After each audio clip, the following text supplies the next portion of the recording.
Hello Freedom Prepper, this is Perrin Lovett and this is Prepper News Weekly for Friday, July 14th, 2017.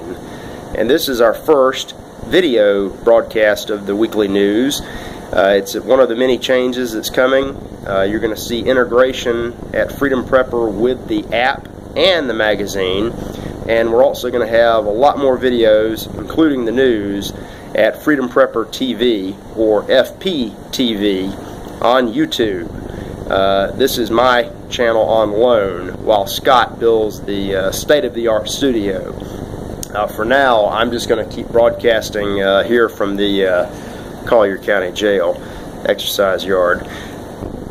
In other news, in Europe, President Trump traveled to the G20 summit. That brought out a lot of communist, fascist protesters, burning and looting. I'm sure they weren't quite sure what they were doing.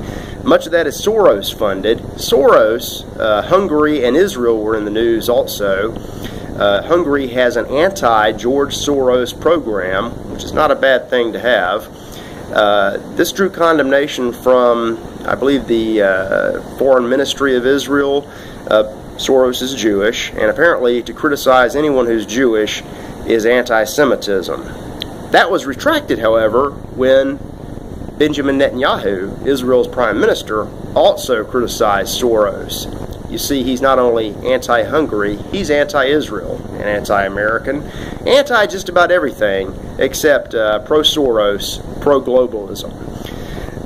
And speaking of globalism, that was on the agenda at the G20. They don't talk about it like that, but that's what they were up to. Also in Europe, Trump met with Emmanuel Macron, France's newly elected president. This is going to be interesting to see what direction he takes the country in. My thought has always been that it's going to be more of the same, just like we have in America.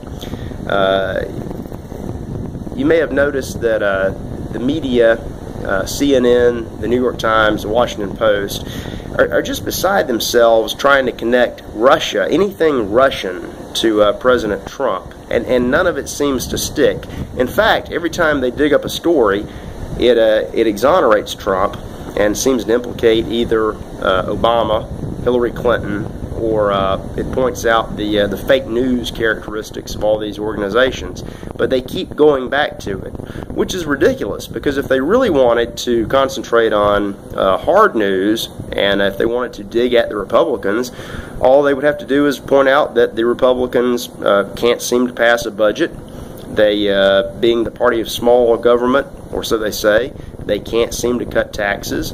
I think we're 100 years into this, and they can't do a thing about Obamacare, even though they have a bill in the hopper right now that would do a complete repeal.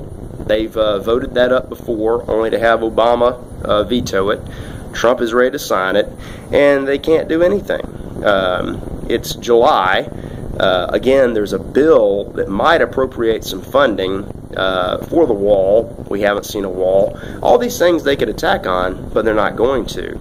And also with the wall, a federal judge just ruled yesterday to curtail some of the policies of Trump's travel ban, the one that was just unanimously approved by the U.S. Supreme Court. Not that that matters, because we just learned that apparently there's a cap of 50,000 refugees that can come into America, and we've already exceeded that under this administration, and more keep coming. There's a lot more news in the financial sector. The Dow Jones passed 21,000 this week, record performance in the stock market. Banks are beating earnings reports. Just be mindful that things always get best before a fall. I'm going to wrap this up. Please do check back in next week. We're going to have perhaps a more scripted and a little bit more professional news weekly series here. And here may not be the exercise yard of the Collier County Jail. As always, we thank you, and we look forward to seeing you back on the new and improved Freedom Prepper. Check out the app and check out the magazine. Have a great weekend.